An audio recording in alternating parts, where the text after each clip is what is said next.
একদিন মাওলা আলী শের খোদা রাদিয়াল্লাহু তাআলা আনহু কুফার জামে মসজিদে বসা, এক বন্দা এসে সালাম দিয়ে বলল, আমিরুল মুমিনিন। কে? আমি অনুমতির জন্য আসছি। কিসের অনুমতি? হুজুর ওয়াজ করতাম। কি করতো? এখন তো ওয়াজ করার জন্য কোয়ালিটি লাগে না, কোরআন লাগে না, সুন্নাহ লাগে না। ওয়াজের মধ্যে কতক জানলে, চিল্লাইতে পারলে, 2 ঘন্টার মধ্যে 1.5 ঘন্টা নাচ শুরু করতে পারলে, এটাই বর্তমান যুগের বড় চেহারাতে চলছে। রাগ করতেছেন? যেটা চলছে আমি সেটাই তুলে ধরতেছি, একটু ভালো করে শুনুন। কি বলছিলাম? মাওলা আলী শের খোদার কাছে এসে বললো, হুজুর অনুমতি দেন, আমি ওয়াজ করব। মাওলা আলী শের খোদা মুচকে হাসি দিয়ে বল, ভালো কথা, তুমি ওয়াজ করবো, অনেক ভালো কথা। আচ্ছা দেখি বলো তো, কোরআন শরীফের আয়াতগুলো আমার আল্লাহ রহিত করে দিয়েছিলেন, আয়াতগুলো একটু আমাকে তালিকা দাও। হুজুর এগুলো তো আমি জানি না। হ্যাঁ তুমি জানো না, তোমার জন্য ওয়াজ করা হারাম, কারণ তুমি তো ওই আয়াত করে মানুষকে গোমরা করে দিবা যে আয়াতের হুকুম আমার আল্লাহ নিজে বাদ দিয়ে দিয়েছেন। ঠিক কিনা?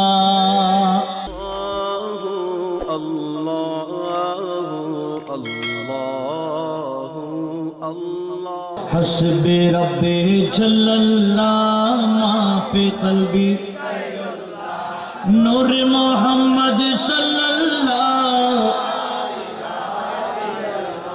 जिसने उम्मत के लिए रोके गुजारे रातें, जिसने उम्मत के लिए रोके गुजारे रातें, वही महबूबे खुदा था, मुझे मालूम न था। हस्बे रब्बे जल्लल्लाह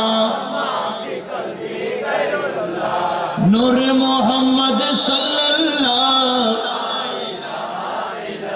हस्बे रब्बे जल्लल्लाह माफी कल्बी गैरुल्लाह। नूर मोहम्मद बारहा जिसने कहा था अना बशरुन, उसने बारहा जिसने कहा था अना बशरुन, उसने मन रानी भी कहा था, मुझे मालूम न था। हस्बे रब्बे जल्लल्लाह माफी कल्बी नूर मोहम्मद सल्लल्लाह, ला इलाहा इल्लल्लाह मुहम्मदुर रसूलुल्लाह सल्लल्लाहु अलैहि वसल्लम। বলুন আলহামদুলিল্লাহ। আজকে অনেক বড় একটা রাত। আজ লাইলাতুল গায়ব, মাহে রজবুল মুরাজ্জবের প্রথম জুমার রাত। আল্লাহ আমাদের নবীর উসিলায় আমাদেরকে বড় বড় রাত দিয়েছেন, যাতে ইবাদত করবে অল্প, সওয়াব দেবে ব্যাপক। তো আজকের রাত লাইলাতুল গায়ব অনেক গুরুত্বপূর্ণ একটা রজনী।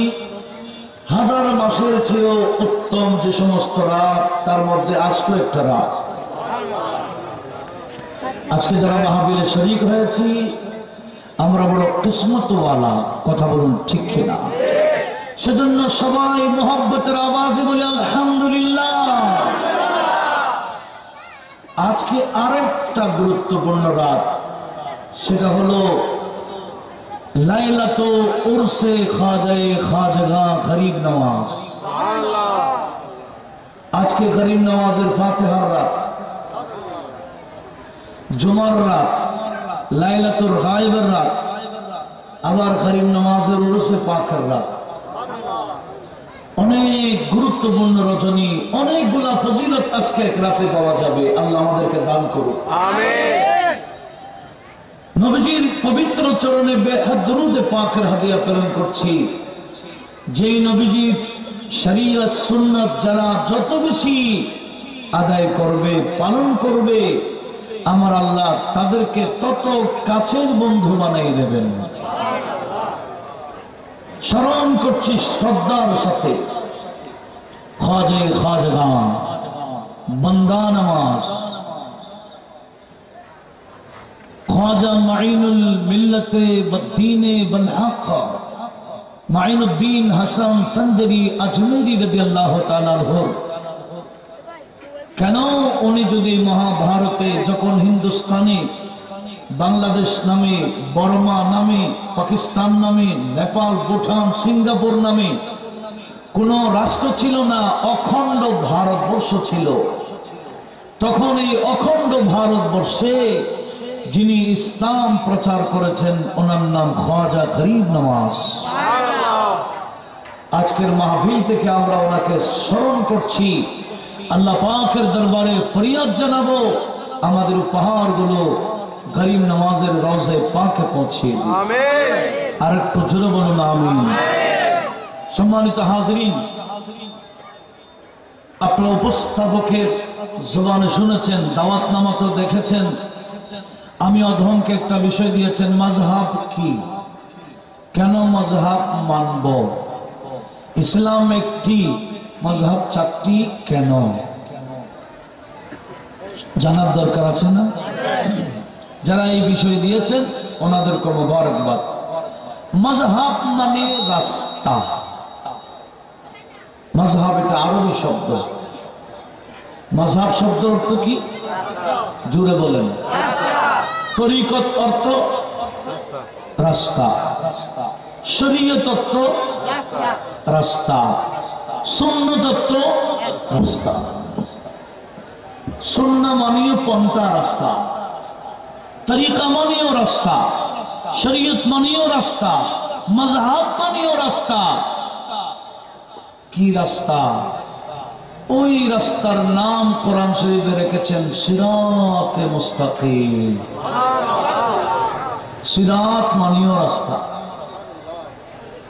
এখন রাস্তা আরবি কয়টা পাইলাম আমরা ভিন্ন ভিন্ন যদি নাম রেখেছি আসলে একটাই রোড কথা বলুন ঠিক কিনা সেটা জান্নাতি রোড সেই জান্নাতের রোডে যারা চলবে এরা সিরাতে মুস্তাকিমে থাকবে এটা শরীয়ত মানবে তরিকত মানবে এরা মাযহাবও মানবে এগুলা সব হলো আল্লাহ এবং রাসূলকে পাওয়ার রাস্তা একটু আওয়াজ দিয়ে বলুন না সুবহানাল্লাহ আমি যেগুলোর নাম নিয়েছি একটাও বাদ দেওয়ার সুযোগ নাই মাযহাব অর্থ কি রাস্তা তো যারা মাযহাবে নাই এরা কিসে নাই রাস্তায় নাই একটু জোরে বলেন না কোথায় নাই কিসের রাস্তা জান্নাতের রাস্তা সিরাতে মুস্তাকিম গরিব নওয়াজ এই মহাভারতে আসার সময় ইসলাম নিয়ে আসছেন ইসলামের পাশাপাশি শরীয়ত সুন্নাত তরিকত এভাবে মাযহাব সব একসাথে নিয়ে আসছেন একটু জোরে বলুন না সুবহানাল্লাহ গরিব নওয়াজ হানাফি মাযহাবের অনুসারী ছিলেন বিদায় এবং গরিব নওয়াজের সাথে যারা যারা আসছিলেন অধিকাংশ হানাফি মাযহাবের সেজন্য এই মহাভারতে গোটা এলাকায় হানাফি মাযহাবের অনুসারী বেশি কথা বলুন ঠিক কিনা এটাও আমাদের বড় কিসমতের বিষয় কারণ মাযহাবের মধ্যে শ্রেষ্ঠ হচ্ছে হানাফি মাযহাব কি মাযহাব হানাফি মাযহাব এটা ছোট ইমামের না বড় ইমামের বড় ইমামকে আরবিতে বলে ইমামে আযম আমাদের ইমামকে কি বলে ইমামে আযম আবু হানিফা নুমান বিন সাবিত রাদিয়াল্লাহু তাআলা আনহু ওনার অনুসরণ করা মানে কোরআন সুন্নাহ বাদ দেওয়া নয় আপনারা যদি গভীরভাবে শুনেন ইনশাআল্লাহ আজকের মাহফিল হেদায়েতের মাধ্যম হবে বলে আমি আশা করি আমি আমার আলোচনার দিকে শুরু করতে যাচ্ছি ধারাবাহিক আলোচনা হবে ইনশাআল্লাহ শুনলে এবং ধারণ করলে ইনশাআল্লাহ আমরা সবাই লাভবান হব আল্লাহ সবাইকে তৌফিক দান করুক একটু জোরে বলুন না আমিন মাযহাব অর্থ কি মাযহাব মানে চলার পথ কিভাবে চলবো কোরআন সুন্নাহ বাদ দিয়ে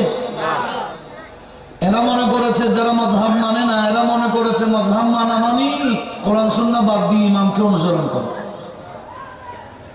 কোরআনকে বাদ দিয়ে ইমামকে অনুসরণ করার নাম মাযহাব নয়। মাযহাব অর্থ হলো কোরআন সুন্নাহকে যথাযথ মানা। কারণ কোরআন সুন্নাহ আয়াত কোরআন পাকে আমরা দেখতে পাই, প্রেক্ষাপটের কারণে কোরআনের আয়াত আমার আল্লাহ নিজেই পাল্টিয়ে দিয়েছে। হাদিসে পাকও দেখা যায় এক প্রেক্ষাপটে নবীজি হাদিস একটা বয়ান দিয়েছেন, প্রেক্ষাপট যখন পাল্টিয়ে গেল আমার নবীজির হাদিসও পাল্টিয়ে যায়।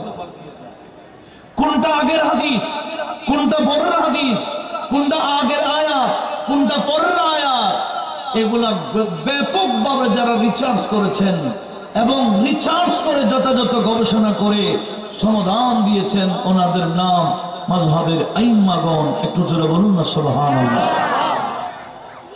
ওনাদেরকে মানা মানে ইমামে আজমকে অনুসরণ করা মানে হাদিস বাদ দেওয়া নয়।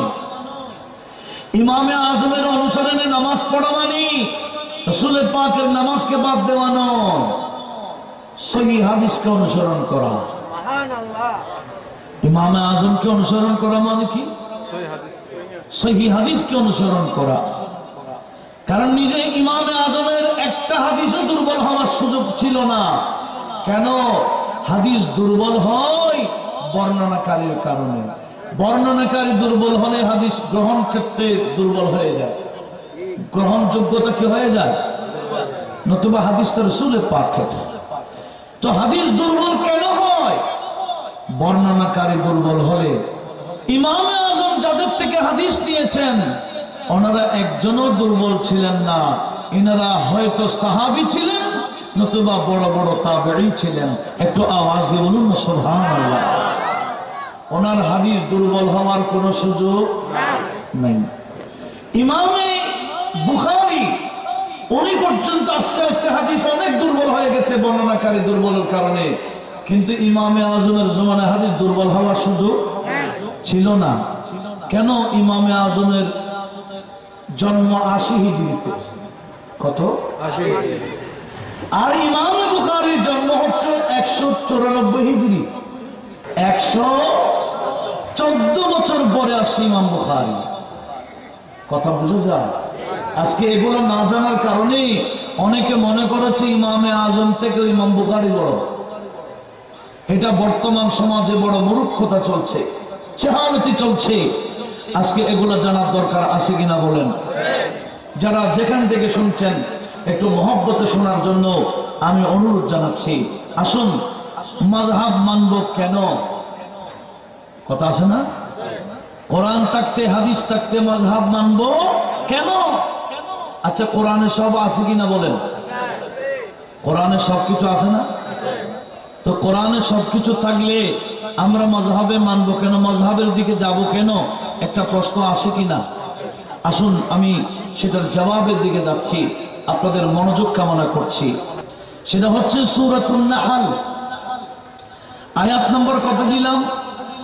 89, যেখানে আমার আল্লাহ পাক সুবহানাহু ওয়া তাআলা ইরশাদ করেছেন, আউযু বিল্লাহি মিনাশ শাইতানির রাজীম, وَنَزَّلْنَا عَلَيْكَ الْكِتَابَ تِبْيَانًا لِكُلِّ شَيْءٍ। আমার আল্লাহ বলেন, হে আমার বন্ধু নবী, আমি আল্লাহ আপনার উপরে এমন একটা কিতাব নাযিল করেছি, তিবয়ানান লিকুল্লি শাই, যে কিতাবের মধ্যে সব কিছুর বর্ণনা আছে। জোরে বলুন কোরআনে নাই এমন কিছু বিষয়, সব কিছুর বয়ান আমার আল্লাহ কোরআনে পাকে দিয়েছেন। এরপরে আমি আপনাদের সম্মুখে একটা হাদিস শোনাতে চাই। আমার আল্লাহ বললেন কি?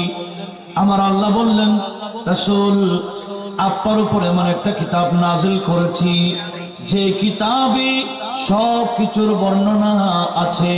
জোরে বলুন সুবহানাল্লাহ। সবকিছুর বর্ণনা কোথায় আছে? কোরআনে আছে। এবার আমি আপনাকে একটা হাদিস শরীফ শোনাচ্ছি, যে হাদিস কানা আবু দাউদ শরীফে রয়েছে, তিরমিজি শরীফে রয়েছে।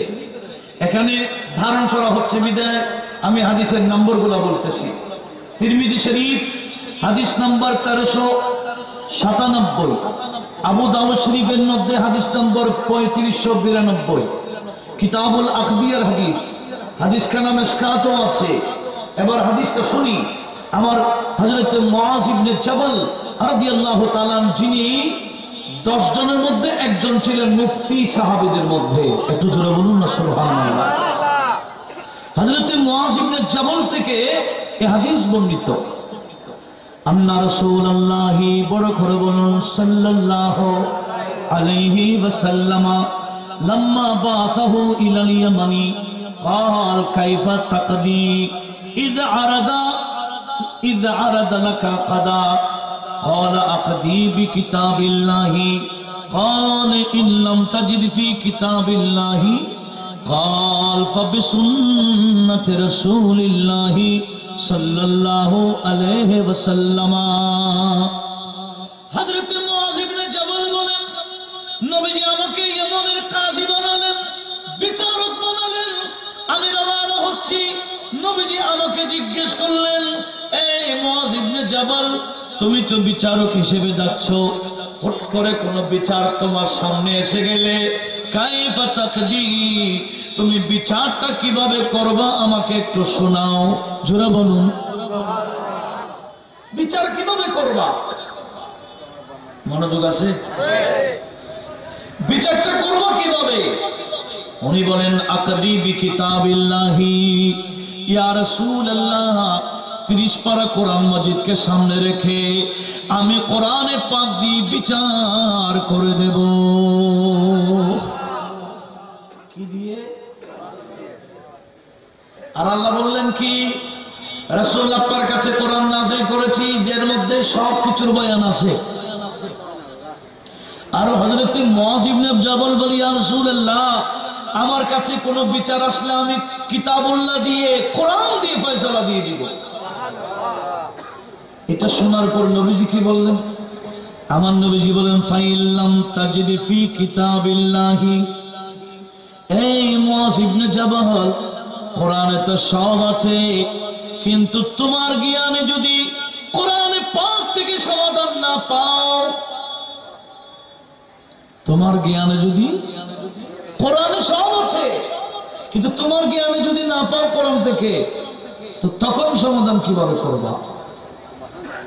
তাহলে কোরআনে সব আছে এটাও ঠিক, কোরআন থেকে সবাই পাবে না এটাও ঠিক। কথা বলুন, ঠিক নেই? বুঝতে কি কঠিন হচ্ছে? আমি খুব ধীরে ধীরে বলতেছি যাতে সবাই বুঝে। আল্লাহ সবাইকে বোঝার তৌফিক দিক। লক্ষ্য করুন, নবীজি বললেন, এই মুআজ ইবনে জাবাল, তুমি তোমার জ্ঞানে যদি কোরআন থেকে সমাধান বের করতে না পারো, তখন কি করবা বলো?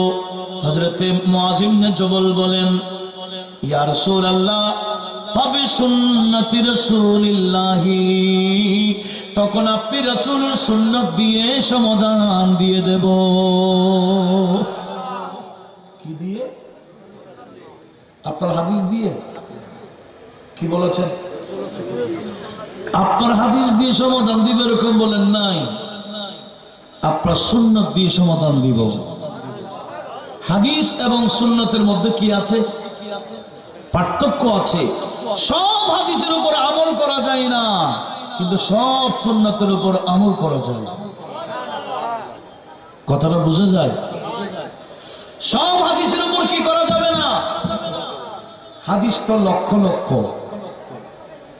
হাদিস, কি লক্ষ লক্ষ হাদিস আছে, কিন্তু সুন্নাত আছে মাত্র 3000। আপনারা বুঝতেছেন? হাদিস কি?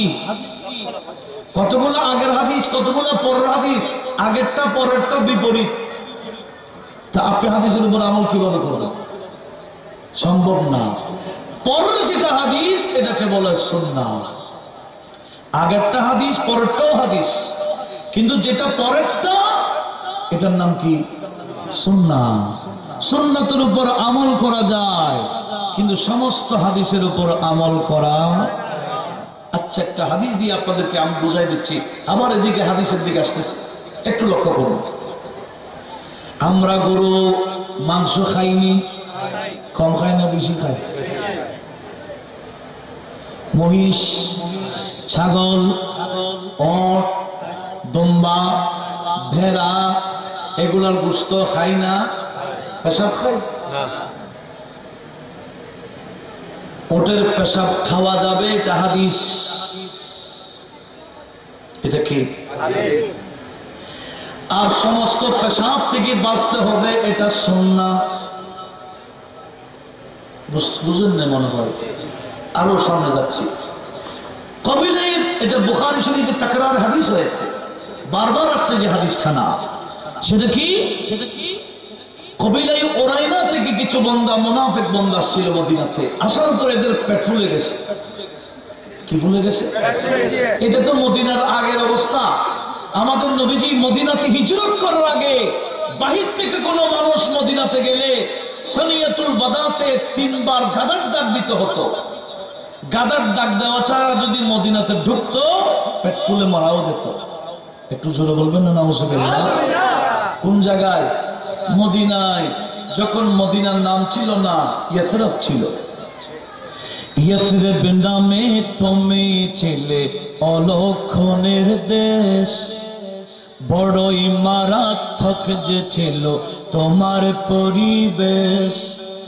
ইয়থরিব নামে তুমি ছিলে অলক্ষণের দেশ, বড়ই মারাত্মক যে ছিল তোমার পরিবেশ। নবীর ছোঁয়ায় হয়ে গেলে সোনার মদিনা, নবীর ছোঁয়ায় হয়ে গেলে সোনার মদিনা। সবই ভুলিব কিন্তু তোমায় ভুলতে পারি না,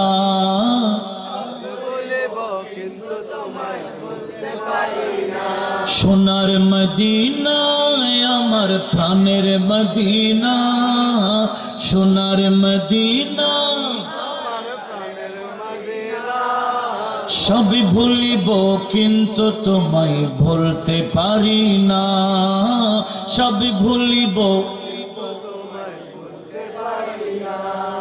জান্নাতের বাগান তোমায় নবী বলেছেন, বলুন জান্নাতের বাগান তোমায় নবী বলেছেন।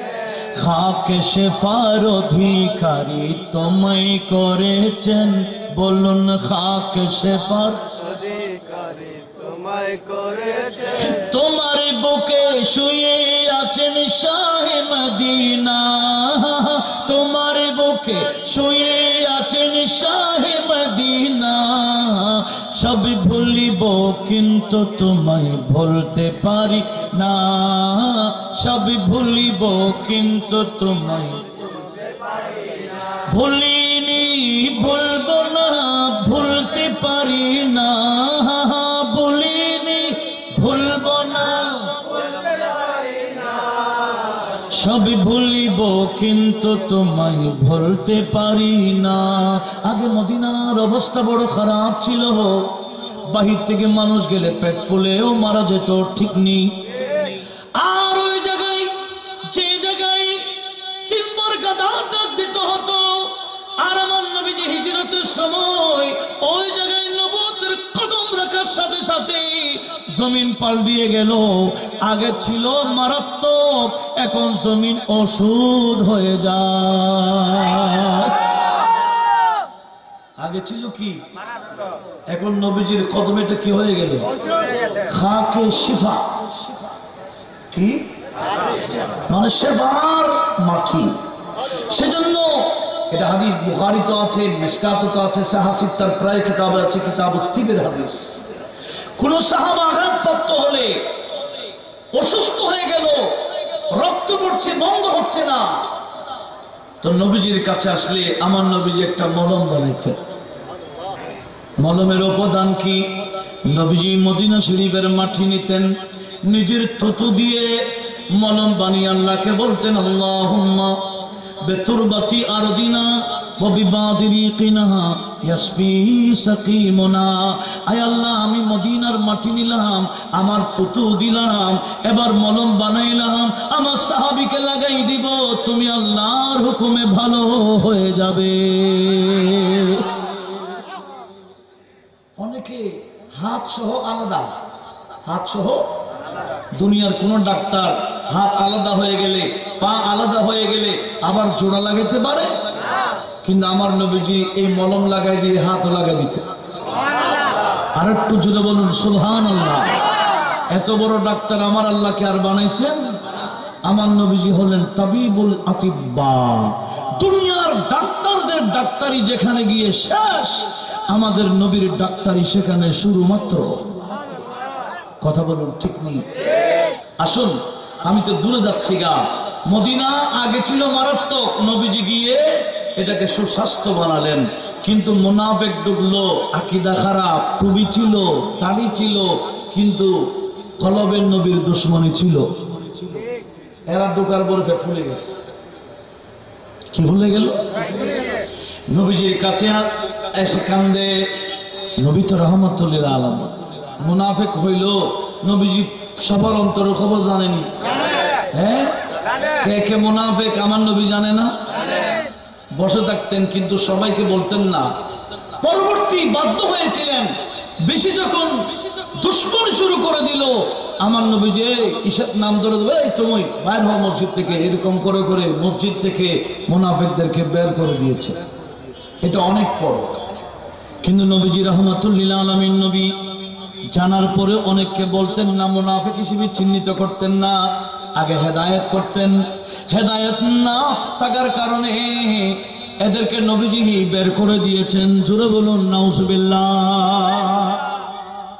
আমি যখন নবীজির কাছে এসে কান্দে, নবীজি সাহাবায়ে কেরামকে বললেন, আয় আমার সাহাবারা, আমার ওই সদকার ওট আছে, ওখানে ইস্তেবলখানা আছে, সদকার ওটের পেশাবও খাওয়াই দাও, দুধও খাওয়াই দাও, এদের পেট ঠিক হয়ে যাবে। কি খাওয়াই দাও? আশরিবু আলবানা সাদাকাতিল ইবলি ওয়া আবওয়াবিহা। এদেরকে উটের সদকার উটের পেশাবও খাওয়াই দাও, দুধ খাওয়াই দাও, দেখবে ঠিক হয়ে যাবে। এদেরকে নেওয়া হলো, অনেকগুলো সদকার উট আছে, এখানে দুধ পেশাব দুটোটা যখন খাওয়াই দিল, ভালো হয়ে গেছে। এরা যখন ভালো হয়ে গেল, এমনি তো অন্তর তো মারাত্মক, ঠিক কিনা? নবীজি ভালো করলেন, এখন ভালোর বদলা কি করতেছেন দেখেন। এদেরকে নবীজি সুস্থ করার ব্যবস্থা করলেন, আর এরা নবীজির রাখালকে মেরে ওটগুলা নিয়ে পালাই যাচ্ছে। বলে এগুলার পেশাব খাইলে তো ভালো হয়ে যায়, আমরা এগুলো নিয়ে যাই আমাদের এলাকায় চিকিৎসা করে। কি খাওয়াই দিয়ে? উট নিয়ে পালাচ্ছে। উট নিয়ে পালাইলে নবীজি দেখেন? একটু জোরে বলেন না। অনেকে নবীর চোখকে নিজের চোখের মতো মনে করে, নবীজির কানটাকে তার নিজের কানের মতো মনে করে। আমার নবীজি, আমরা যতটুকু শুনি নবী ততটুকু শুনেন? হ্যাঁ, আমরা যতটুকু দেখি নবীজি ততটুকুই দেখেন? হ্যাঁ না। নবীজি বলেন, নীলা আরামি ওয়ারায়া সাহারি কামা আরামিন বাইনা ইয়াদাইয়া। আমি আমার পিঠের পিছনেও দেখি যেমনে সামনে দেখি। আমি রাতের ঘুটঘুটে অন্ধকারে দেখি যেভাবে দিনের আলোতে দেখি। আমি পার্টিশন না থাকলে দেখি যেভাবে পার্টিশন হলেও দেখি। কাছ থেকে যেভাবে দেখি, কোটি মাইল দূর হলেও দেখি।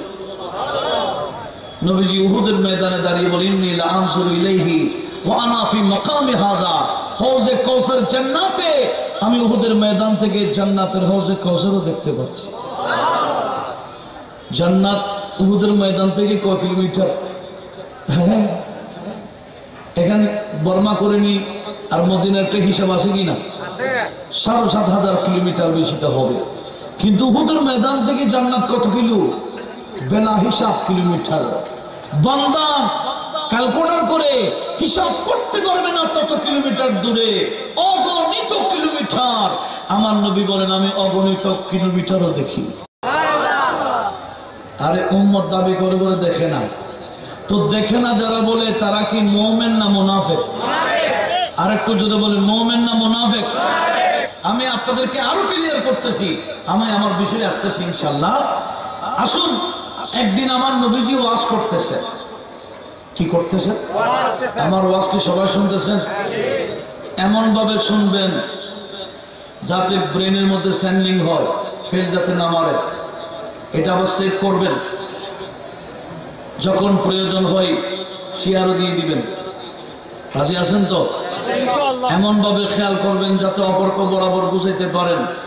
একদিন আমার নবীজি ওয়াজ করছেন মসজিদে নববীতে, হঠাৎ করে এক সাহাবী দৌড়তে দৌড়তে মসজিদে ঢুকে নবীজিকে সালাম দিয়ে বলল, হুজুর আমি 3 দিন হয়রান হয়ে গেছি। কি হয়েছে তোমার? হুজুর আমি আমার ওট হারাই গেছে, আমার থেকে পাচ্ছি না। ওট কোথায় চলে গেল? আর আপনি তো বলেছেন ইন্নিয়ারা মা লা তারাউন। নবীজি বলেন আমি দেখি। কি দেখেন? মা লা তারাউন, তোমরা যা দেখো না।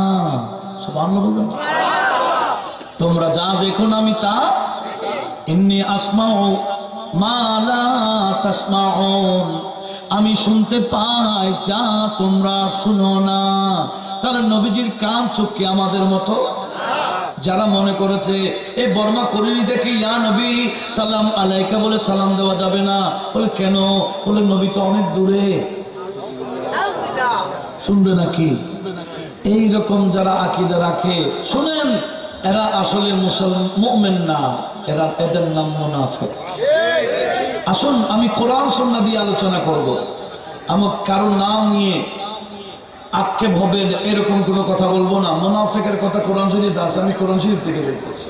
তো মুনাফিক বলে যাবে, এটা তো কোরআনের সূরা মুনাফিকুন আছে। আর যে আয়াতগুলো আমি তেলাওয়াত করব ইনশাআল্লাহ সেখানেও মুনাফিকের কথা আছে। তাহলে আমি কি কোরআনের বিরুদ্ধে বলতেছি? কোরআনে যা আছে সেটা বলতেছি। একটু লক্ষ্য করুন, নবীজি ওয়াজরত, সাহাবা বললেন কি হয়ে গেলেন? ওট হারিয়ে গেছে। কয়দিন?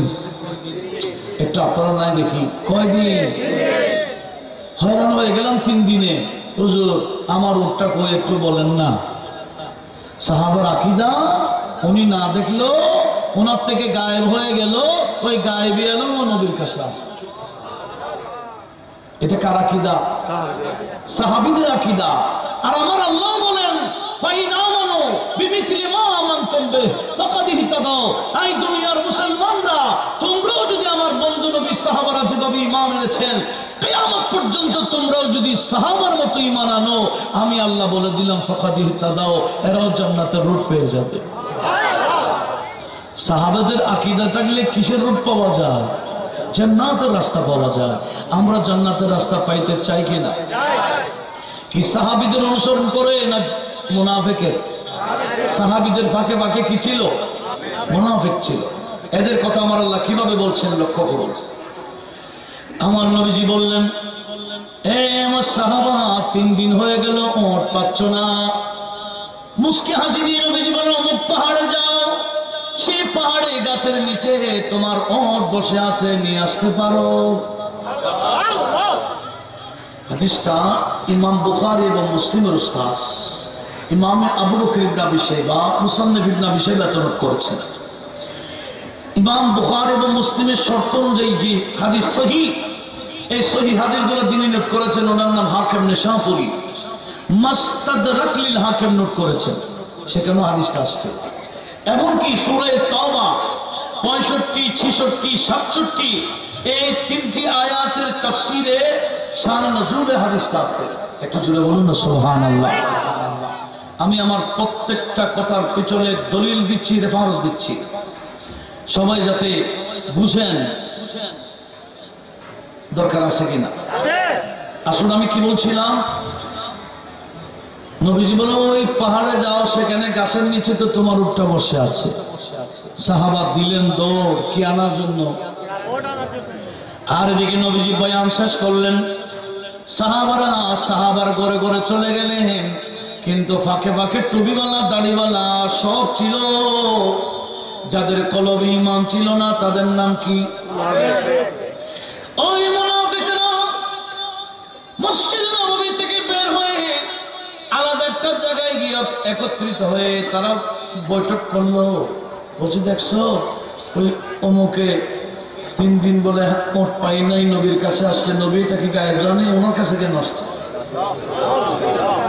আর উনিও বলে দিলেন অমুক পাহাড়ে গাছের নিচে বসে আছে, এগুলো শুধু শুধু মিথ্যা কথা না? এগুলো বলা বলি করছে কারা? আর একটু জোরে বলেন। এদিকে সাহাবা নবীজির তত্ত্ব অনুযায়ী কি নিয়ে আসলেন? ওট নিয়ে আসলেন।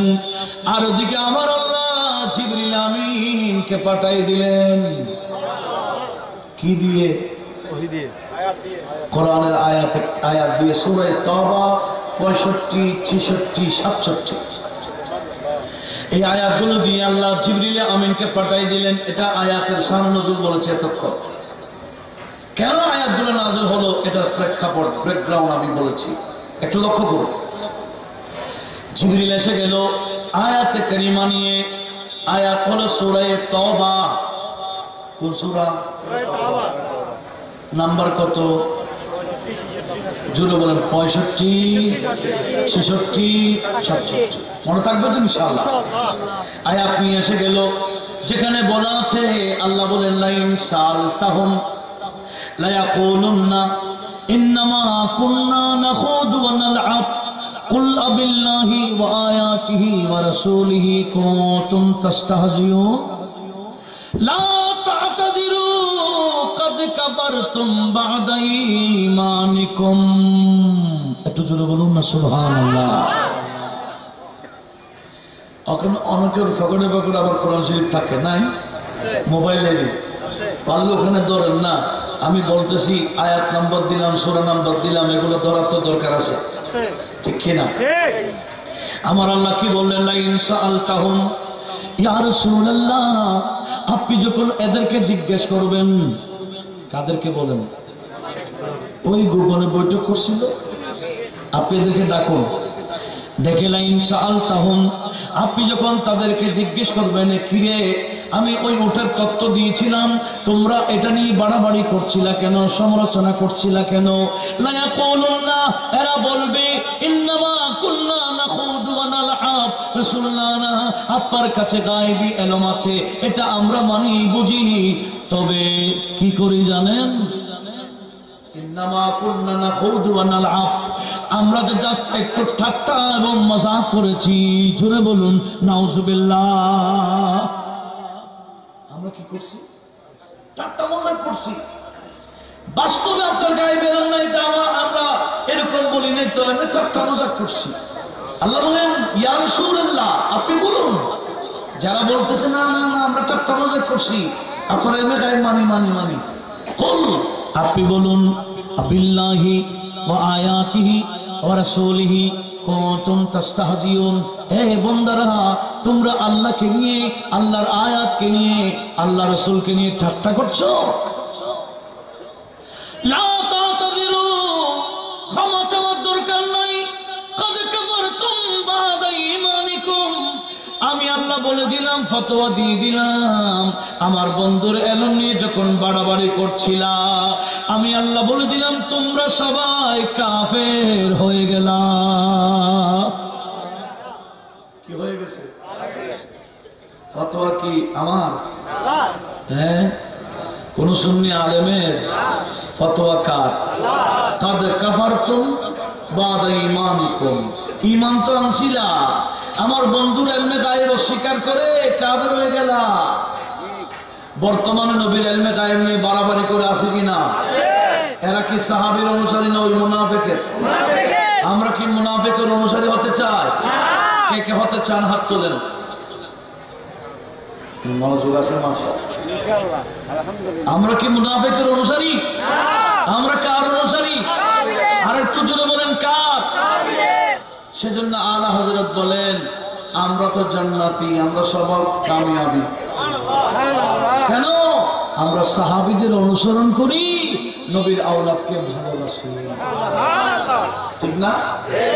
আহলে সুন্নাত কাহে বেড়া পারে আসহাবে হুজুর, আহলে সুন্নাত কাহে বেড়া পারে আসহাবে হুজুর, नज्म है और नाव है, नज्म है और नाव है, इतरत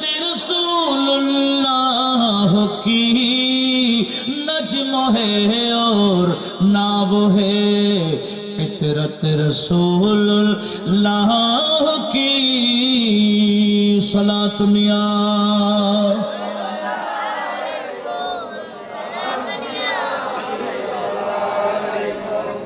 मौला अली शेर खुदा के दिलेन डाक मेकदाद बिन असवद के दिलेन डाक ए अली हाय मेकदाद आरो কয়েকজন না হও তাড়াতাড়ি যাও অমুক জায়গায় এরা আমার উট নিয়ে আমার রাখালকে মেরে সৎকার উট নিয়ে পালাচ্ছে এদেরকে ধরে নষ্ট করো আমার রাখালকে যেভাবে টুকরো টুকরো করে দিয়েছে এদেরকে টুকরো টুকরো করে আমার উটগুলো উদ্ধার করে নিয়ে আসো যে হাদিস কানা বুখারীতে ইমাম বুখারী বারবার রিপিট করেছেন একটু জোরে বলুন না সুবহানাল্লাহ তাহলে এই হাদিস দ্বারা প্রমাণিত উটের পেশাব খাওয়া যায় কি যায় এটা হাদিস এটা কি হাদিস সব সহিহ হাদিস নরমাল জয়ীফ হাদিস না এটা কি হাদিস সহিহ হাদিসে আছে উটের পেশাব খাওয়াইছেন নবীজি তাহলে বোঝা গেল উটের পেশাব খাওয়া যাবে খাওয়া যাবে না এটা আগের হাদিস এই হাদিসের উপর আমল করা যাবে না কেন পরবর্তীতে আমার নবীজি আরেকটা হাদিস সহিহ হাদিস বলে ওটাকে রদ করে দিয়েছে প্রহিত করে দিয়েছেন বাদ দিয়ে দিয়েছেন সেটা কি নবীজি বলেন পান করা দূরের কথা ইস্তাযিহু আনিল বাল ফাইন্না বিল কবর মিনহু নবীজি বলে খবরদার বাচ্চার পেশাব হোক ছেলের হোক মেয়ের হোক বুড়ার হোক বুড়ির হোক যুবকের হোক যুবতীর হোক মানুষের হোক গরুর হোক ছাগলের হোক উটের হোক দুম্বার হোক যত পশু খাওয়া যায় সবার পেশাব হোক যত ধরনের পেশাব আছে তোমরা ওই পেশাব নিজের শরীরে পড়া থেকে দূরে থাকবা হেফাজত করবা শরীরকে কেন জানো মানুষ কবরে গেলে বেশি বেশি আযাব হবে পেশাব থেকে না বাঁচার কারণে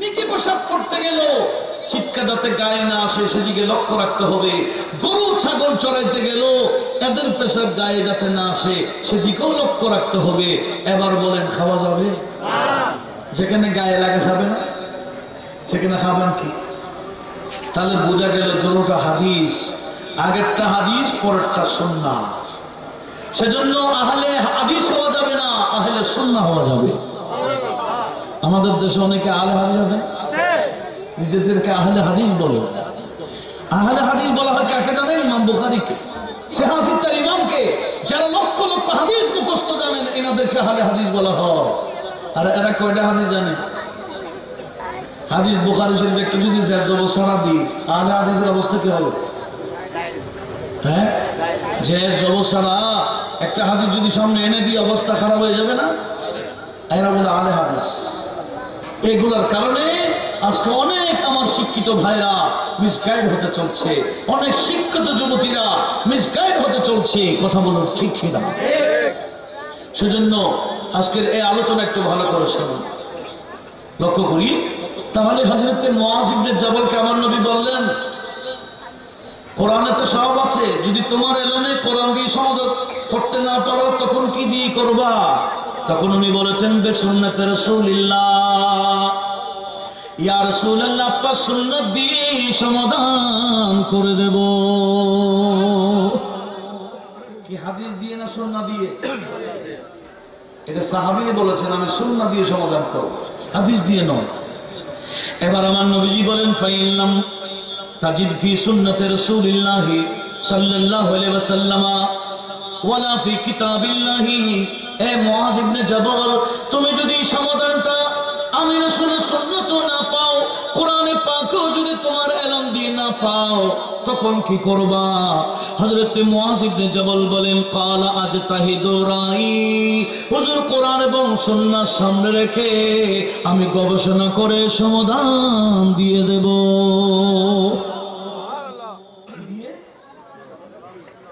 কোরআন সুন্নাহ সামনে রেখে সেখান থেকে গবেষণা করে আমি সমাধান দিয়ে দিব সুবহানাল্লাহ তাহলে সব সরাসরি কোরআনে পাওয়া এটা আমাদের পক্ষে সম্ভব না সব সরাসরি সুন্নাত থেকে পাওয়া সম্ভব না অনেক বিষয় বিষয় কোরআন সুন্নাহকে সামনে রেখে গবেষণা করে বের করতে হবে।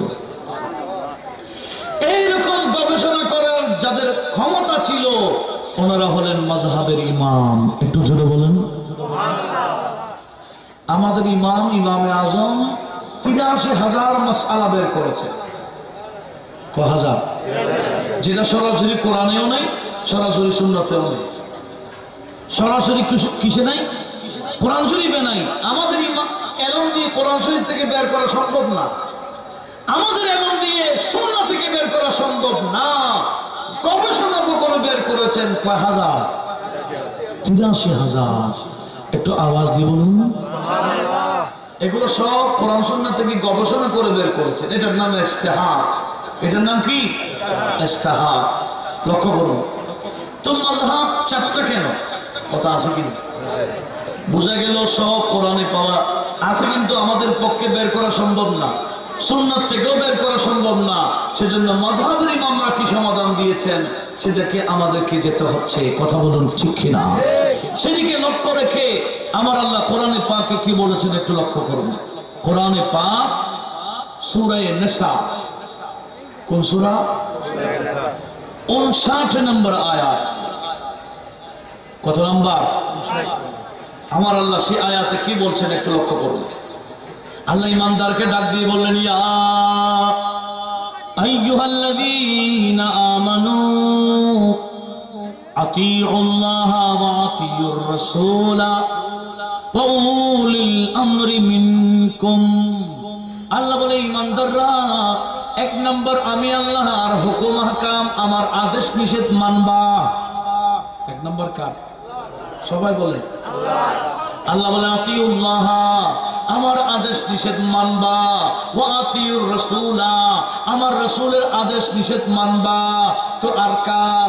আল্লাহ বলেন ওয়া উলিল আমরি মিনকুম, তোমাদের মধ্যে যাদের কাছে উলুল ফিকহ ওয়াল ইলমে, যাদের কাছে ইলমে ফিকহ আছে, গবেষণা আছে, তোমরা তাদের আদেশ নিষেধ হালাল হারাম মানবা।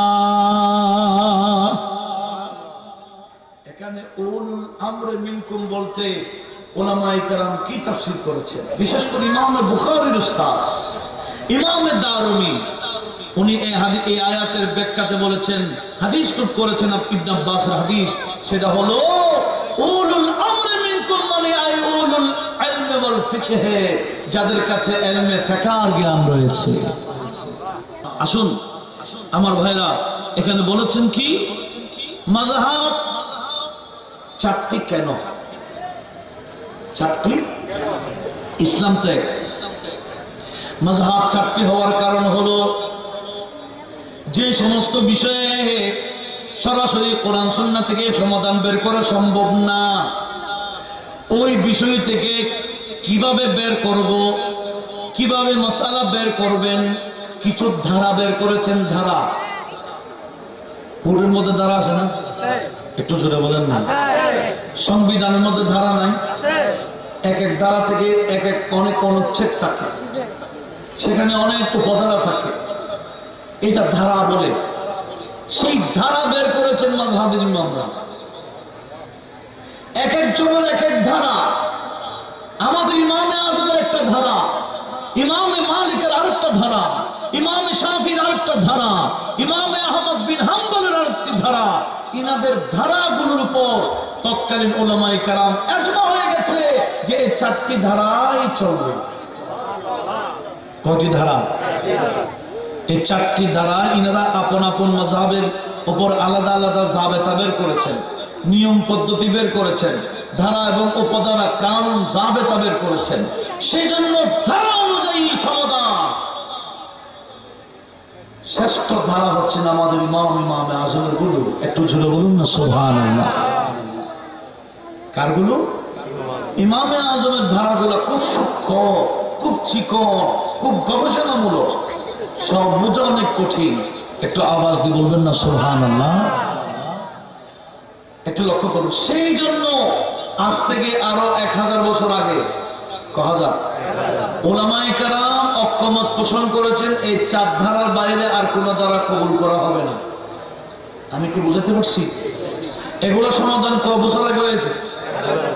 1000 বছর আগে, 1100 বছর এটা ফয়সালা হয়ে গেছে, এই 4 ইমামের ধারার উপর সমাধান চলবে। একটু আওয়াজ দিয়ে বলুন না সুবহানাল্লাহ।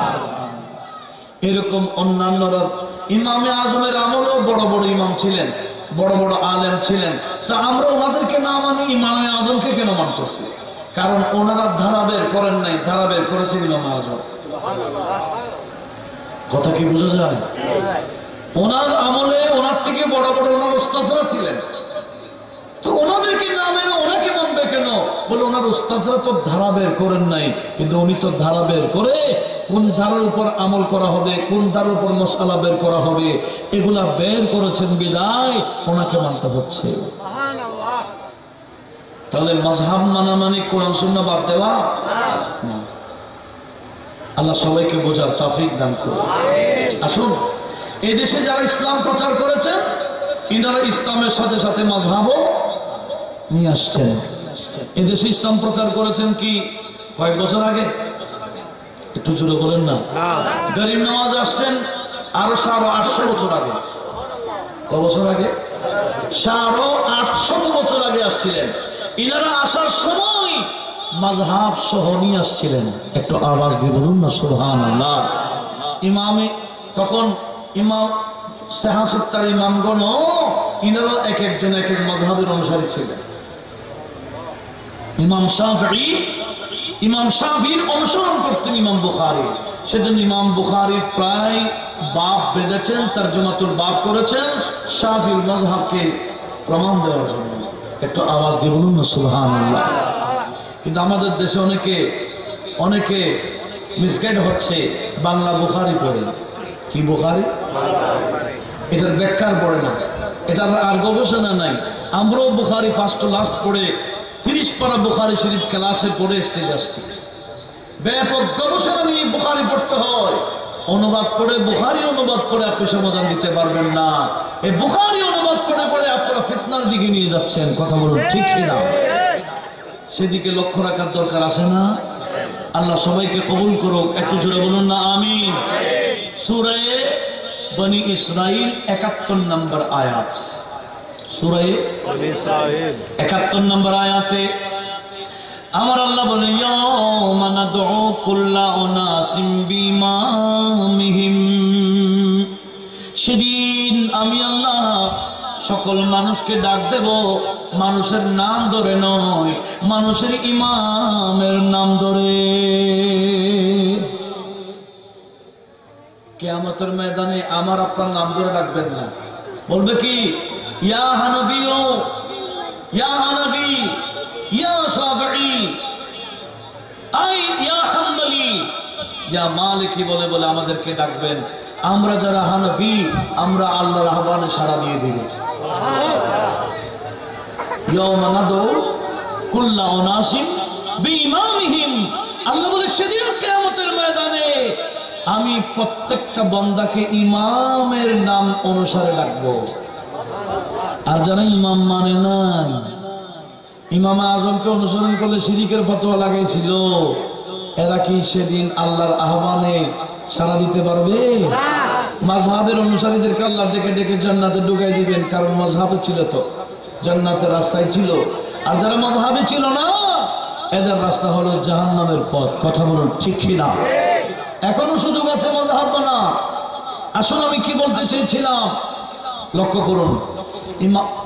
ফাসআলু আহলা যিকরি ইন কুনতুম লা তা'লামুন, যে আয়াতটি সূরাতুন নাহলের 43 নম্বর আয়াত, আবার সূরাতুল আম্বিয়ার 7 নম্বর আয়াত। এই আয়াতের ব্যাখ্যাতে আল্লামা জালালউদ্দিন সুয়ুতী রাহমাতুল্লাহ আলাইহি তাফসীরে দুররে মনসুরের মধ্যে একটা হাদিস তুলে করেছেন। আপনাদের কোনো বিরক্ত লাগছে? আমি হাদিসটা আপনাদেরকে শোনাতে চাই। তাফসীরে দুররে মনসুরে ফাসআলু আহলা যিকরি ইন কুনতুম লা তা'লামুন, এই আয়াতের ব্যাখ্যাতে। সেটা কি?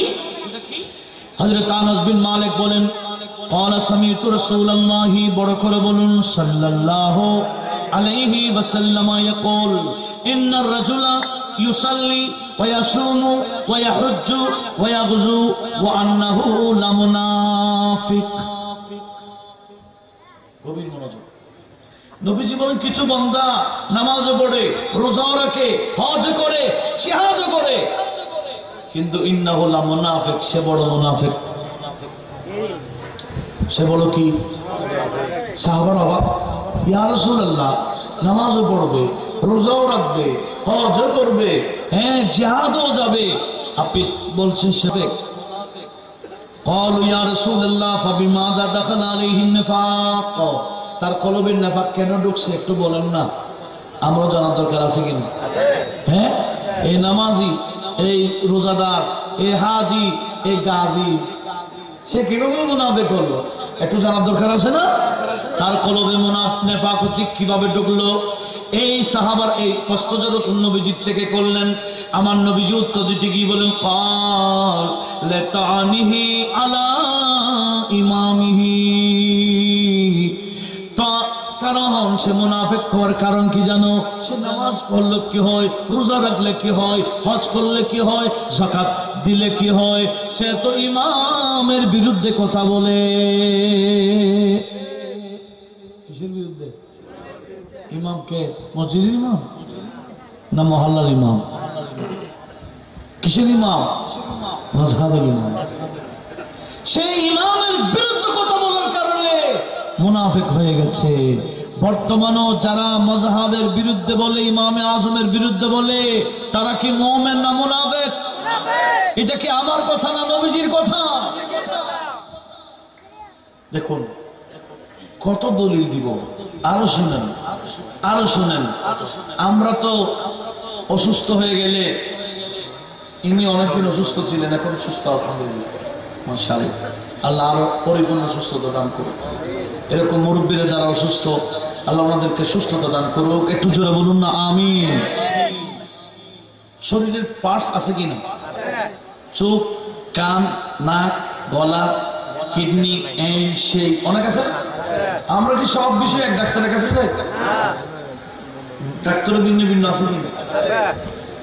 আপনার কিডনির সমস্যা, সেখানে চোখের ডাক্তারের কাছে যাবেন? কার কাছে যাবেন? হ্যাঁ, তাহলে একটা হাদিস শোনেন, যে হাদিস কেন ফারুক আজম বলেছেন, মকামে জাসিয়া নামক স্থানে, জাসিয়া নামক এলাকার মধ্যে ফারুক আজম খুতবা দিতে গিয়ে বলেছেন, আগে আমি দলিল দিচ্ছি হাদিসটা কোথায় কোথায় আছে। ইমাম তাবরানী আল মুজমুল আওসাতে নোট করেছেন, ইমাম বাইহাকি শুআবুল ঈমানে নোট করেছেন, মুসান্নিফ ইবনে আবি শাইবাতে নোট হয়েছে, মুস্তাদরাকুল হাকিমে নোট হয়েছে, তারিখে বাগদাদে খতিবে বাগদাদি নোট করেছেন, মাজমুয়ে যাওয়ায়েদে ইমাম নুরউদ্দিন হাশমি নোট করেছেন। বহু হাদিসের কিতাবে এই রাওয়ায়াতটা আসছে। এবার রাওয়ায়াতটা একটা শুনুন, সেটা কি? হযরত ইবনে আব্বাস এই হাদিস বর্ণনাকারী, উনি বলেন ক্বালা খাতাবা উমর ইবনুল খাত্তাব রাদিয়াল্লাহু তাআলা আনহু আন-নাস বিল জাফিয়া, একদিন ফারুক আজম জাসিয়া নামক এলাকায় মানুষের সামনে খুতবা দিলেন। কি দিলেন? খুতবা দিলেন না? আপনারা কোনো প্যাকেট ট্যাকেটের জন্য বসে আছেন? যে খানা দিচ্ছে বলে নিচ্ছেন তো? হ্যাঁ, খানা যেগুলো দিচ্ছে এগুলো দরকার আছে না? এগুলো রুহের খোরাক, এগুলো কোরআন সুন্নাহর আলোচনা, এগুলো কিচ্ছা এবং কাহিনী। লক্ষ্য করুন, ফারুক আজম বলেছেন, ইয়া আইয়ুহান নাস, হে মানুষেরা, মান আরাদা আন ইয়াসআলা আনিল কোরআন, তোমাদের মধ্যে কেউ যদি কোরআনের বিষয়ে প্রশ্ন করতে চাও, যাত্রার থেকে করিও না, যাত্রার থেকে করিও না।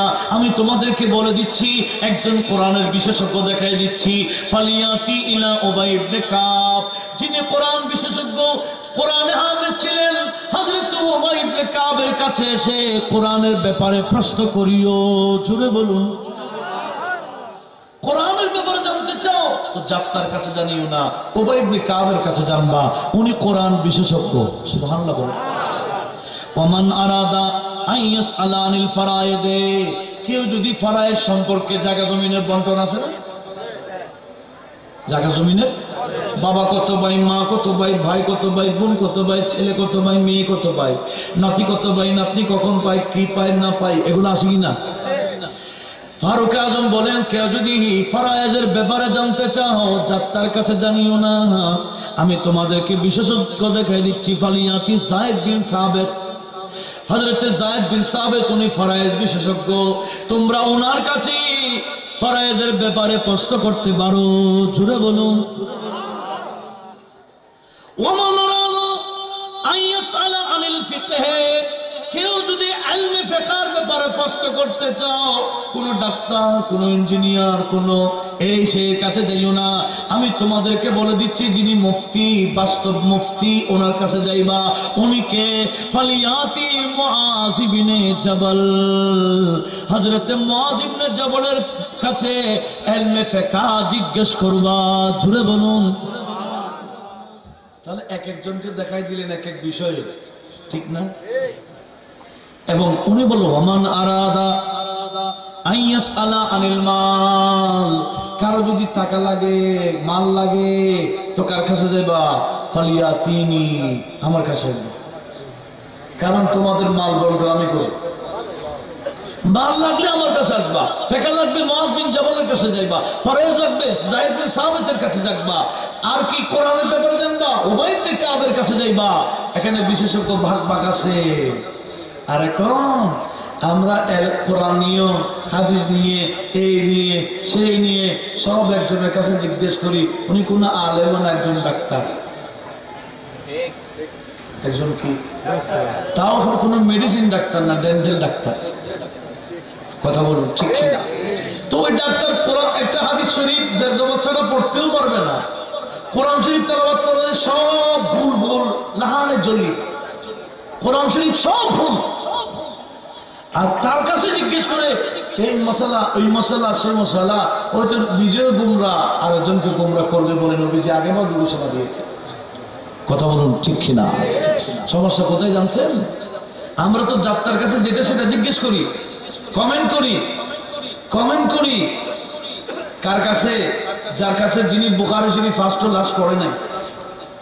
বুখারী শরীফ ফার্স্ট টু লাস্ট পড়ে নাই। উনি লাইভে গেছেন, আমি ওনার লাইভে প্রশ্ন করছি, তখন ওই বন্দা লাইভ তো প্রশ্ন যখন করছে উত্তর তো দিতে হচ্ছে।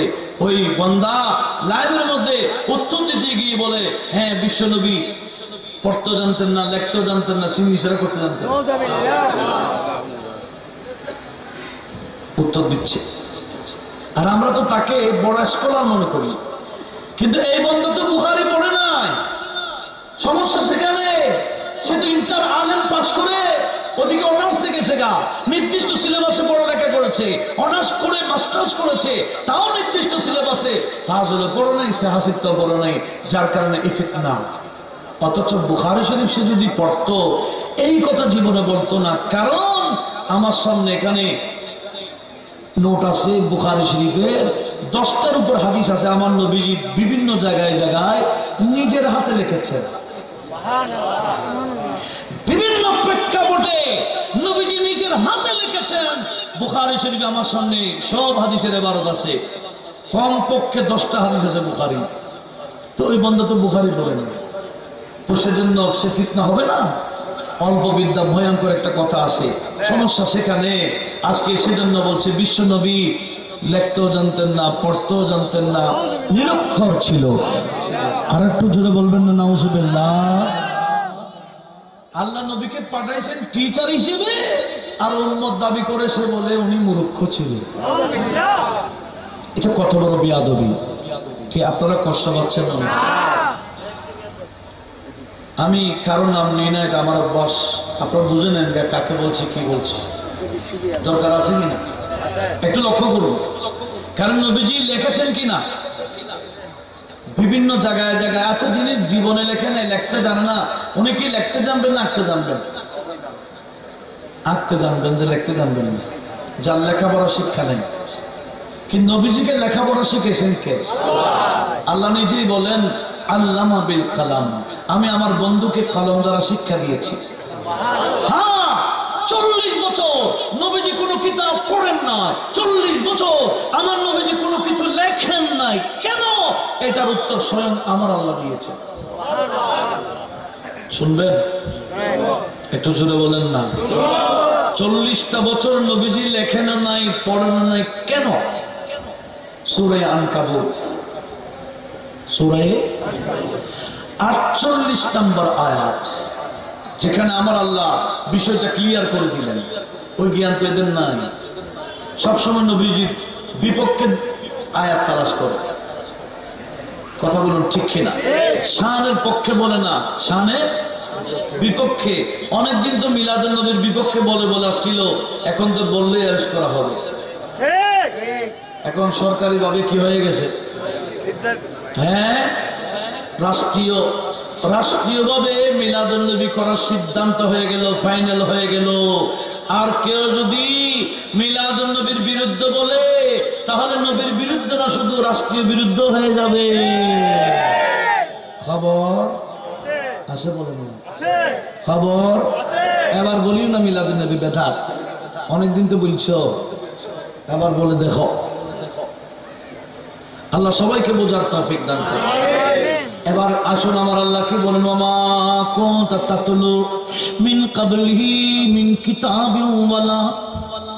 কিতাবিন ওয়ালা তাখুতুহু বিয়ামিনিকা ইযাল লারতাবাল মুবতিলুন।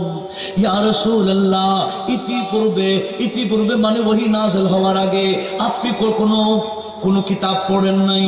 ওহী নাযিল হওয়ার আগে আপনার ডান হাত দিয়ে লেখেন নাই। কেন আপনাকে এরা যদি কোনো কিতাব পড়তে দেখতো, আপনার হাতে লিখতে দেখতো, এই আরবের মানুষ এই কোরআনকে আমি আল্লাহর কালাম মানতো না। এরা মনে করতো আপনি লেখে লেখে বানাইয়া আল্লাহর কালাম বলে চলাই দিচ্ছেন। সেজন্য আপনাকে লেখারও দরকার নাই, পড়ারও দরকার নাই, যাতে এরা সহজে বুঝে যায় কোরআন এটা আমি আল্লাহর কালাম।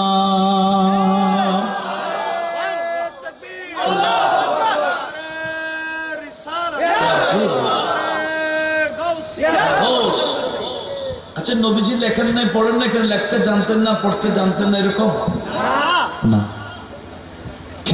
হিকমত কি?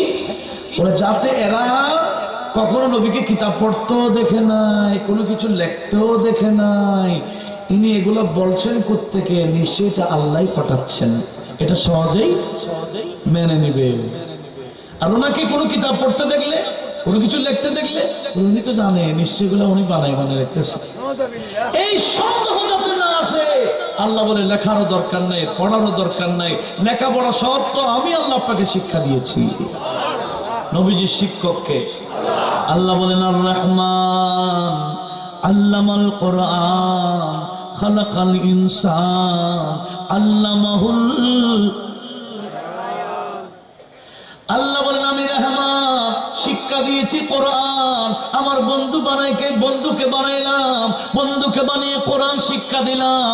কোরআন শুধু ইবারত নয়, আল্লামাহুল বায়ান, কোরআনের তাফসীরও আমি আমার বন্ধু নবীকে শিক্ষা দিয়েছি। আল্লামাহুল বায়ানের তাফসীর দেখেন, সেখানে লেখা আছে আলিমু মা কানা ওয়া মা ইয়াকুন, পৃথিবীর শুরু থেকে শেষ পর্যন্ত কি হয়েছিল, কি হচ্ছে, কি হবে না হবে, সব কিছুর বয়ান আল্লাহ আমাদের নবীকে শিক্ষা দিয়েছে। সেজন্য আমার নবীজি শুরু থেকে শেষ পর্যন্ত সব। আর একটু জোরে বলুন, কে জানায়? আরো জোরে বলুন। নবী কি নিজে নিজে জানে না আল্লাহ জানায়? আমাদের ইমামে আলা হযরত ফাযিল গরবি উনিও বলতেছেন, ইয়া রাসূলুল্লাহ, আপনি জানেন না, তবে আমাদের আকীদা আপনাকে আল্লাহ জানাই দিয়েছে। এই বিশ্বাস আসেনি? খুদা নে কিয়া তুঝকো, কে করেছে? খুদা নে কিয়া তুঝকো आगाह सबसे, सुभान अल्लाह। खुदा ने किया तुझको आगाह सबसे, तू आलम में जो कोची खफियो जली है, खफियो जली है। যেটা প্রকাশ্য, যেটা অপ্রকাশ্য, সব কিছুর জ্ঞান আল্লাহ আমাদের নবীকে দান করেছেন। এটার নাম হলো আল্লামাহুল। একটু জোরে বলুন সুবহানাল্লাহ। কোরআনে সব আছে, এমনকি সব শিক্ষা নবীকে কে দিয়েছে? আর এখন কাবিল হয়ে গেছে, বলে না এটা শিক্ষা দিয়েছে, এটা শিক্ষা দেয় না। তো তোমাকে কে বলছে এটা শিক্ষা দেয় না, এটা দিয়েছে? অথচ সব শিক্ষা কে দিয়েছেন? একদিন আমার নবীজি এটা প্রমাণ করে দিয়েছে। বলবো না? দিলে সমস্যা হবে, অনেকটা রাত হয়ে গেছে, আর সমস্যা তো হবে না। একদিন আমার নবীজি ঘোষণা দিয়েছে, কি বলেছেন জানেন? ইন্নী লা আলামু, নবীজি বলে আমি জানি। কি জানেন? আসমা আহলিল জান্নাতি ওয়া আবাইহিম ওয়া কাবাইলিহিম, কে কে জান্নাতে যাবে তার নাম, তার বাবার নাম, তার গোত্রের নাম। ও আসমা আহলিন নারি ওয়া আবাইহিম ওয়া কাবাইলিহিম, জাহান্নামে কে কে যাবে তার নাম কি, বাবার নাম কি এবং গোত্রের নাম কি, এগুলো আমি নবী জানি। আচ্ছা, জান্নাতে কয়জন, জাহান্নামে কয়জন বলেন তো? হ্যাঁ, এট এ টাইম বর্তমান বিশ্বের মধ্যে 7.7 কোটি বলে মানুষ আছে। কত? 7.7 কোটি, কম বেশ। কত 7.7 কোটি আগে গেছে গা, কত 7.7 কোটি আরো আসবে, এই তত্ত্বের মধ্যে আছে। নবীজি বলে যত হাজার কোটি হোক, আমি সবার নাম জানি, সবার বাবার নাম জানি, গোত্রের নামও জানি। নবীজি জানে বললে তো সাহাবারা মানে, কিন্তু যে মুনাফিক, হ্যাঁ, এরা আলাদা ভাবে ওই ধরনের ঘটনা আবার আলাদা ভাবে ঘটনা ঘটাই দাও। দেখছো কি বলে? জান্নাতীদের নাম, জাহান্নামীর নাম, এত কোটি কোটি মানুষের নাম কিভাবে জানে? এটা সম্ভব? কারা বলতেছে? পরের দিন নবীজি তো আগের দিন বলছেন, পরের দিন ফজরের নামাজের পরে নবীজি এবার মিম্বরে দাঁড়ালেন। ইমামে বুখারী হাদিস নোট করেছেন, বুখারী শরীফ বাবু বদিউল খলকের প্রথম হাদিস। হাদিসের নাম্বার একেবারে সহজ, হাদিস নাম্বার একেবারে সহজ, মনে থাকবে বেশি। এটার নাম 3020। কত? মানে কত? 3020 নম্বর হাদিস বুখারী শরীফ। মনে থাকবে তো?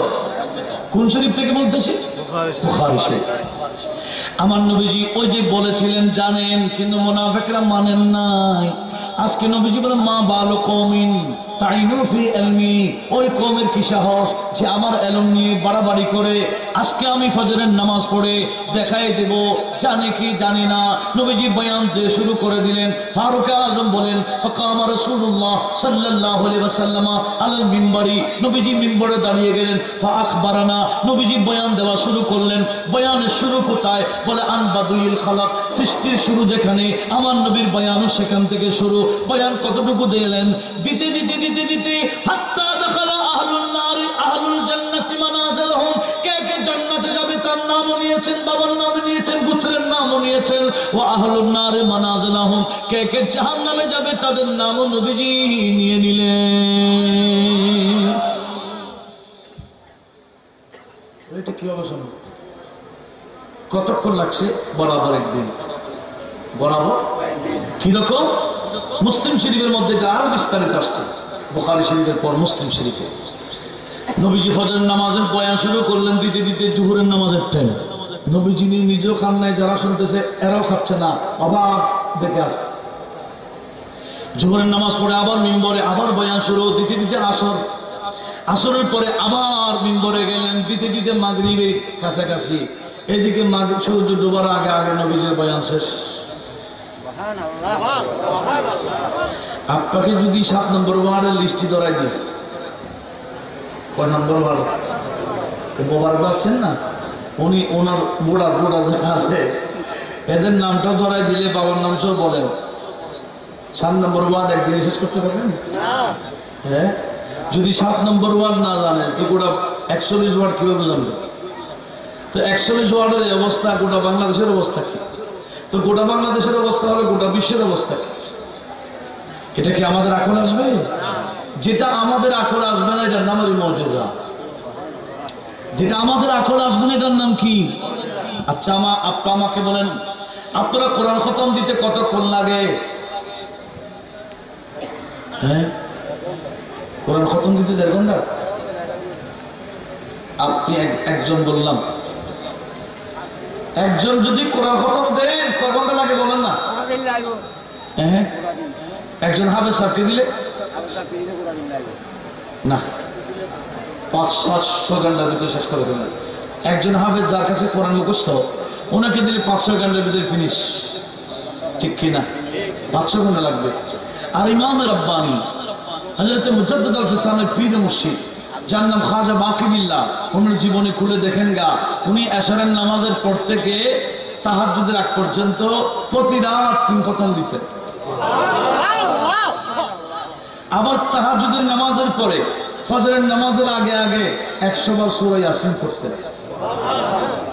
কিভাবে সম্ভব?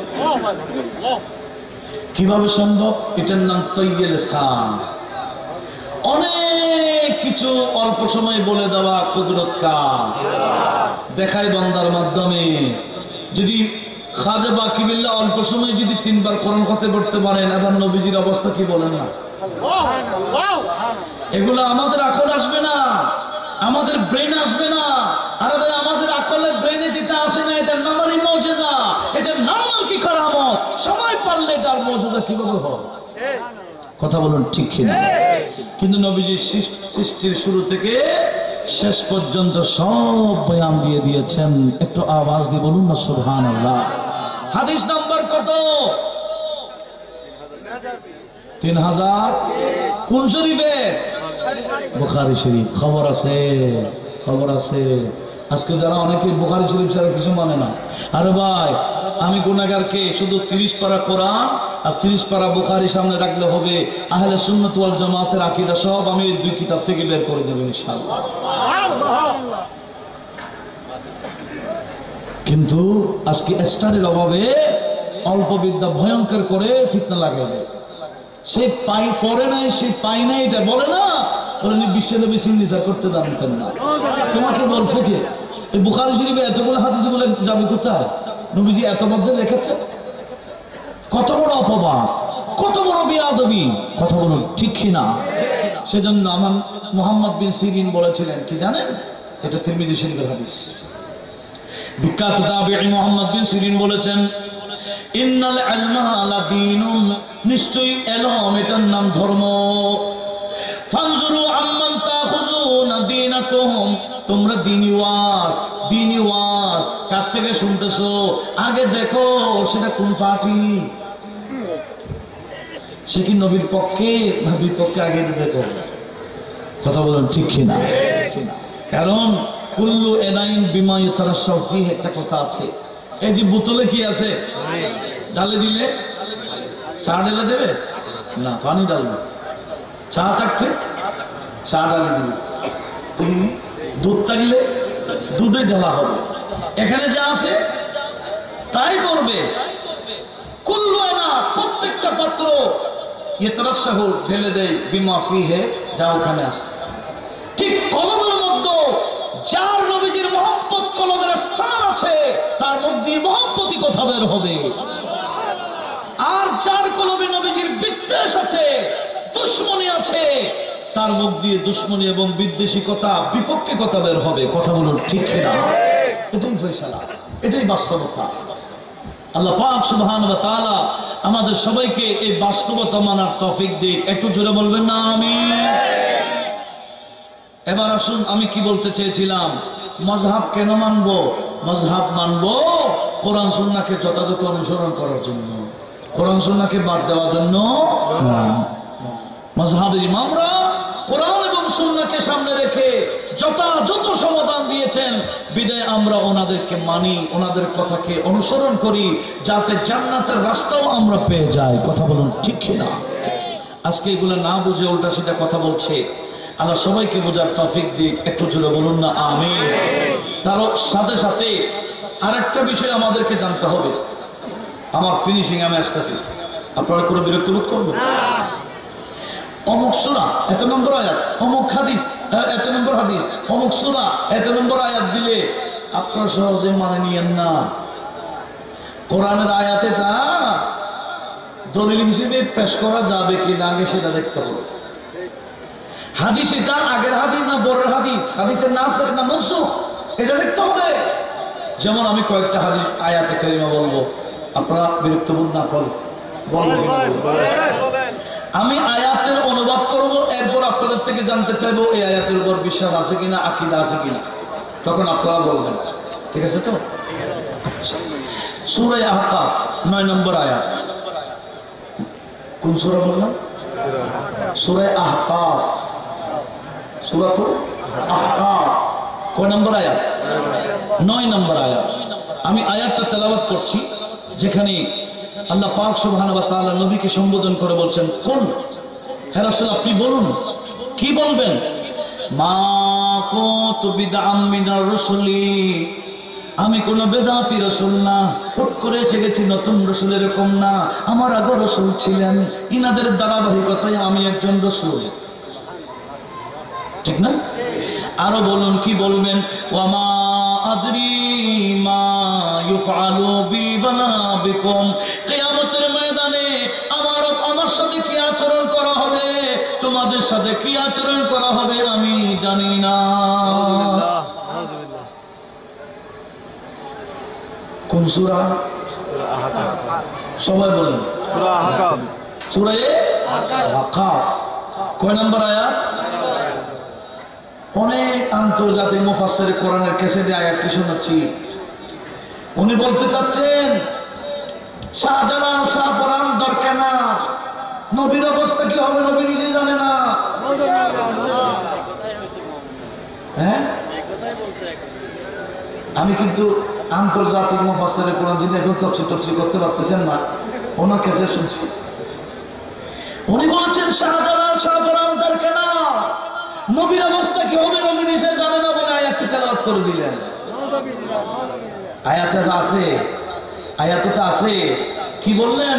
মা আদরি, আমি জানি না, মা ইউফআলু বি ওয়ালা বিকুম, তোমাদের সাথে কি আচরণ করা হবে, আমার সাথে কি আচরণ করা হবে আমি জানি না। বোঝা গেল কিয়ামতের ময়দানে নবীর অবস্থা কি হবে নবী নিজে জানে না। এই যে কোরআনে আছে, নাউজুবিল্লাহ বলতেছেন। তাহলে জানার দরকার আছে কি না? কিরে ভাই একটু লক্ষ্য করুন, 1400 বছর ধারাবাহিক মুফাসসির কেরাম এই কথা ঐকমত পোষণ করেছেন। এই আয়াত দলিল দেওয়া যাবে না। কেন? এই আয়াত নাযিল হওয়ার 15 বছর পরে, কত বছর? 15 বছর পরে সূরা ফাতর নাযিল করেছেন আমার আল্লাহ। সূরা ফাতর 2 নম্বর আয়াত 5 নম্বর আয়াত দিয়ে সূরাত আহকাফের 9 নম্বর আয়াতকে আমার আল্লাহ নিজেই রহিত করে দিলেন। এবার বুঝছেন? কথা বুঝেন না? কি ওয়াজ কঠিন হচ্ছে বেশি? আমি তো কঠিন ভাবে বলতেছি না, সবাই যাতে বুঝতে পারেন এভাবে বলতেছি। এই আয়াত কি দলিল দেওয়া যাবে?